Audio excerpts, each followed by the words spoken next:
ஒரு சாதாரணமான கீபோர்டு பிளேயராக இருந்த ஒருத்தர் தமிழ் சினிமாவோட சூப்பர் ஹிட் கானா பாடகராக மாறின வரைக்குமான ஒரு அருமையான இசை கலைஞரை பற்றி தான் இந்த வீடியோ. தமிழ் சினிமாவில் இசையமைப்பாளர் தேனிசை தென்றல் தேவா அப்படின்னா தெரியாதவங்க யாருமே இருக்க முடியாது. தேவா மியூசிக் பண்ண படங்களோட டைட்டில் கார்டில் இசை உதவி அப்படின்னு போட்டு சபேஷ் முரளி அப்படின்னு 2 பேர் வர்றதை பார்த்துருப்பீங்க. இவங்க 2 பேரும் யாருன்னு கேட்டிங்கன்னா தேவா கூட பிறந்த சகோதரர்கள் தான் இந்த சபேஷ் மற்றும் முரளி. 2 பேரும் இரட்டை குழல் துப்பாக்கி மாதிரி தேவா இசையமைச்ச படங்கள்ல தேவாவுக்கு பின்னால ஒரு பெரிய மலை மாதிரி நின்று அவர் கொடுத்த சூப்பர் ஹிட் பாடல்களுக்கும் பேக்ரவுண்ட் ஸ்கோரிங்க்கும் முதுகெலும்பா இருந்து உழைச்சவங்க அப்படின்னு நிறைய பேருக்கு தெரியாது.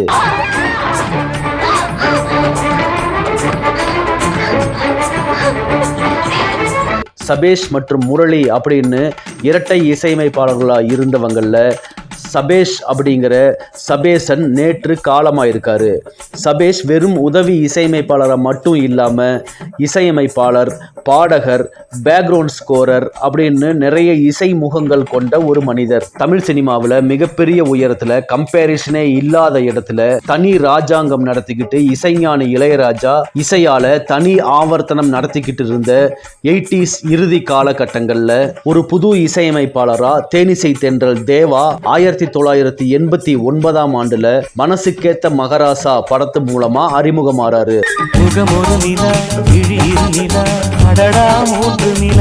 ஆனா அவருடைய தம்பியான சபேஷ் 1983 ஆண்டுலேயே ஒரு கீபோர்டு பிளேயரா தமிழ் திரை உலகுக்கு அறிமுகமாயிருக்காரு. பலதரப்பட்ட இசையமைப்பாளர்கள் நிறைய பேர்கிட்ட கீபோர்டு பிளேயரா ஒர்க் பண்ணிக்கிட்டு இருந்த சபேஷ் தன்னுடைய அண்ணன் தேனிசை தென்றல் தேவா தமிழ் சினிமாவில் அறிமுகமானதுக்கு அப்புறம் அவருக்கு அசிஸ்டன்ட் மியூசிக் டைரக்டரா அவர் கூடவே ஜாயின் பண்ணி ஒர்க் பண்றாரு. அவர் மட்டும் இல்லாம தன்னுடைய இன்னொரு சகோதரரான முரளியையும் சேர்த்துக்கிட்டு சபேஷ், முரளி இப்படி 2 பேருமே தன்னுடைய அண்ணனான தேவா மியூசிக் பண்ண படங்கள்ல அவர் கூடவே சேர்ந்து கோ மியூசிக் டைரக்டர்ஸா ஒர்க் பண்றாங்க.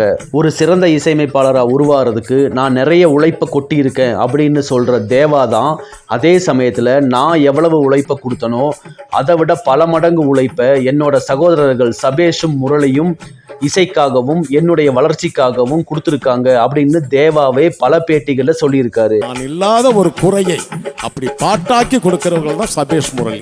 இப்படி ராமனும் லக்ஷ்மணனும் மாதிரி இணைஞ்சு தன்னுடைய அண்ணனுக்காக தங்களுடைய இசை வாழ்வையே முழுசா அர்ப்பணிச்சு ஒர்க் பண்ணாங்க அப்படின்னு சொன்னா அது மிக இல்லை. என்னதான் தேவா இசையமைச்சிருக்காரு அப்படிங்கிற பேர்ல ஒரு படம் வந்தாலும் அந்த படங்களோட இசைக்கு பின்னால சபேஷ் முரளியோட அபரிமிதமான உழைப்பு கொட்டி கிடக்கும். இதெல்லாம் பரவலான மக்களுக்கு தெரியாத ஒரு விஷயமாக தான் இதுவரைக்கும் இருந்துட்டு வந்துட்டு இருக்கு. தன்னுடைய அண்ணன் தேனிசை தென்றல் தேவா வாய்ப்புகள் கிடைக்காம கஷ்டப்பட்ட காலம் தொட்டு அவருக்கு உறுதுணையா இருந்தது இந்த கூட்டணி தான். தேவா மியூசிக் பண்ணி பாடல்கள்லையும் பேக்ரவுண்ட் ஸ்கோரிங்லையும் அட்டகாசம் பண்ணியிருந்த ஆசை, அண்ணாமலை, வான்மதி இது மாதிரியான படங்கள்லையும் உதவி இசையமைப்பாளர்களா இந்த சபேஷ் முரளி கூட்டணி தான் இருந்திருக்குது. இப்படி வெறும் அசிஸ்டன்ட் மியூசிக் டைரக்டர்ஸா மட்டும் இல்லாம சபேஷ் பின்னணி பாடகராகவும் நிறைய சூப்பர் ஹிட் பாடல்களை பாடி கொடுத்திருக்காரு. தன்னோட அண்ணன் தேனிசை தென்றல் தேவா மியூசிக் பண்ண படங்கள்ல ஒரு சில சூப்பர் ஹிட் பாடல்களையும் அதுக்கப்புறம் தானே இசையமைப்பாளரா மாறினதுக்கு பின்னால அவரோட மியூசிக்லயே அவரு ஒரு சில ஹிட் பாடல்களையும் பாடியிருக்காரு. அதுல குறிப்பிட்டு சொல்லும்படியா தேவா மியூசிக்ல கண்ணெதிரே தோன்றினால் படத்துல கொத்தால் சாவடி லேடி அப்படிங்கிற பாட்டும்,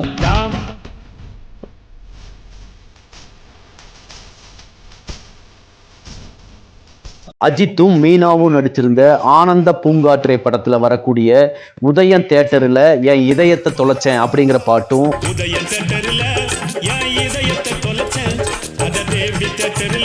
தனுஷ் நடிச்சிருந்த தேவதையை கண்டேன் படத்துல வரக்கூடிய ஒரே ஒரு தோப்புல அப்படிங்கிற பாட்டையும், ஒரே ஒரு தோப்புல ஒரே ஒரு மாமரம், ஒரே ஒரு மாமரத்துல ஒரே ஒரு மாங்கல், காதலே நிம்மதி படத்துல வரக்கூடிய கந்த இருக்கும் இடம் கந்த கோட்டம் அப்படிங்கிற பாட்டையும், கலங்கிடத்தான் மாட்டா நம்ம காரக்குடி பொண்ணு, மயங்கிடத்தான் மாட்டா நம்ம மதுரக்கார பொண்ணு, சரத்குமாரும் நமிதாவும் நடிச்சிருந்த ஏய் அப்படிங்கிற படத்துல வரக்கூடிய ஏய் மயிலாப்பூர் அப்படிங்கிற பாட்டையும்,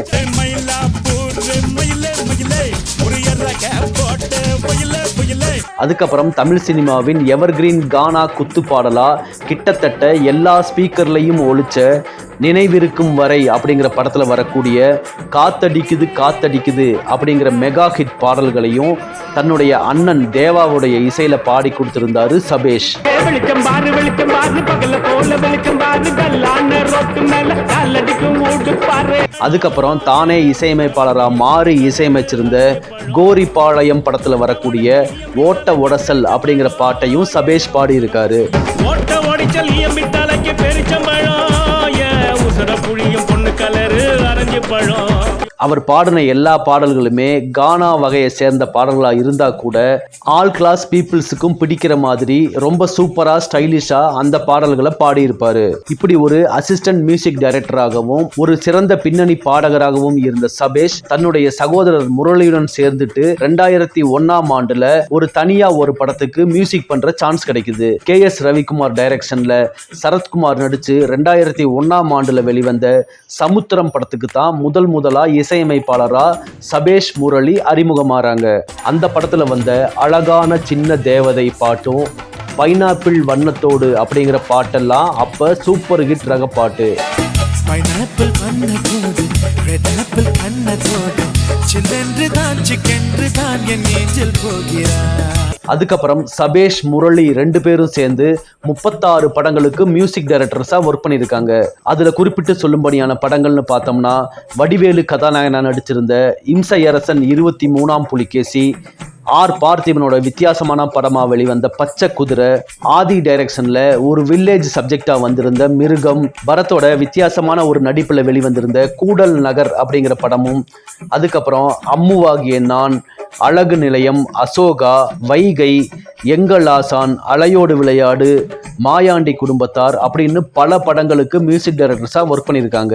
தமிழ் சினிமாவில் தவிர்க்கவே முடியாத இயக்குனரான சேரனுடைய தவமாய் தவமிருந்து படத்துக்கும் பொக்கிஷம் அப்படிங்கிற படத்துக்கும் முழு நேர மியூசிக் டைரக்டர்ஸாகவும் அவரோட ஐகானிக் ஆட்டோகிராஃப் அப்படிங்கிற படத்துக்கு பேக்ரவுண்ட் ஸ்கோரர்ஸாகவும் ஒர்க் பண்ணியிருக்காங்க சபேஷ் முரளி. தவமாய் தவமிருந்து படத்துல ராஜ்கிரண் தன்னோட மகன்களுக்காக பாடுற ஒரே ஒரு ஊர்ல அம்மா அப்பா அப்படிங்கிற பாட்டும், அதோட அந்த படத்துல வரக்கூடிய தீபாவளி அன்னைக்கு ராஜ்கிரண் கஷ்டப்படுற மாதிரி காட்டுற காட்சியிலெல்லாம் இவரோட பேக்ரவுண்ட் ஸ்கோரிங் ஆடியன்ஸை ரொம்ப நெகிழ வச்சிருக்கும்னே சொல்லலாம். இந்த விஷயங்கள் எல்லாம் மட்டும் இல்லாம தமிழ் சினிமாவால தவிர்க்கவே முடியாத இன்னொரு மியூசிக் கம்போஸையும் சபேஷ் கொடுத்திருக்காரு. 1992ஆம் ஆண்டுல இருந்து இன்னைக்கு வரைக்கும் வரக்கூடிய ரஜினி படங்கள்ல டைட்டில் கார்டுல வரக்கூடிய இன்ட்ரோ மியூசிக் சபேஷ் கம்போஸ் பண்ணது தான்.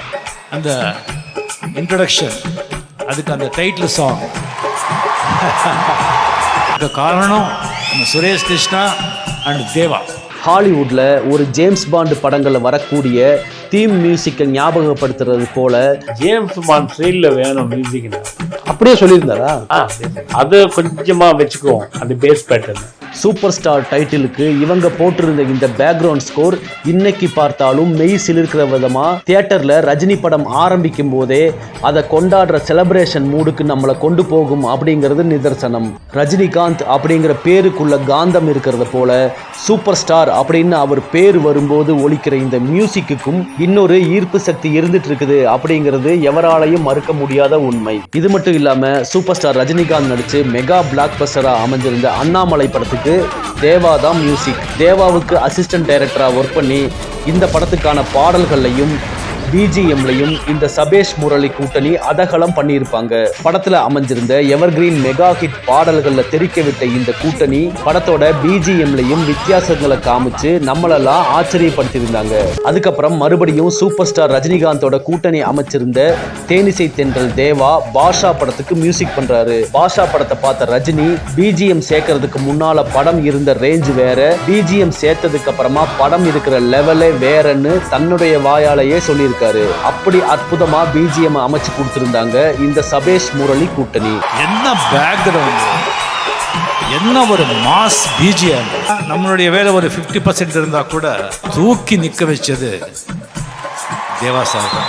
பாஷா படத்துக்கு அப்புறம் தேனிசை தென்றல் தேவா மியூசிக்ல ரஜினி நடிச்சிருந்த அருணாச்சலம் படத்து பாடல்கள்லையும் அந்த படத்தோட பிஜிஎம்லையும் இன்னொரு வெரைட்டியை காமிச்சு அந்த படத்துல வரக்கூடிய ஒவ்வொரு சீன் பை சீன் பிஜிஎம்ல தெரிக்க விட்டிருப்பாங்க தேவா தலைமையிலான சபேஷ் முரளி கூட்டணி. அதே மாதிரி தளபதி விஜய் நடிச்சிருந்த பல படங்களுக்கு தேவா மியூசிக் பண்ணியிருக்காரு. அந்த படங்களோட பாடல்கள்லையும் பிஜிஎம்லையும் இன்னைக்கு வரைக்கும் நம்மளால மறக்க முடியாத இசை கோர்வையை கொடுத்து தேனிசை தென்றல் தேவாவுக்கு பேர் வாங்கி கொடுத்த கூட்டணியா சபேஷ் முரளி சகோதரர் இசை கூட்டணி அமைஞ்சிருந்தது. பிரியமுடன், நேருக்கு நேர், குஷி, நெஞ்சினிலே இப்படி என்னெல்லாம் இந்த பட்டியல் நீண்டுகிட்டே தான் போகும். தன்னுடைய அண்ணன் இசையமைப்பாளர் தேவா உச்சத்துல இருந்தப்ப வருஷத்துக்கு 23 படம் வரைக்கும் ஒத்துக்கிட்டு மியூசிக் பண்ணி கொடுத்திருக்காரு. அப்பவெல்லாம் சபேஷ் முரளி 2 பேரும் தான் ராத்திரி பகலா வேலை பார்த்து மியூசிக் கம்போசிங் பண்ணி தேவாவோட பாடல்களையும் படத்தோட பிஜிஎம்ஸையும் மிகப்பெரிய பிளாக் பஸ்டர் ஹிட்டாக வச்சிருக்காங்க.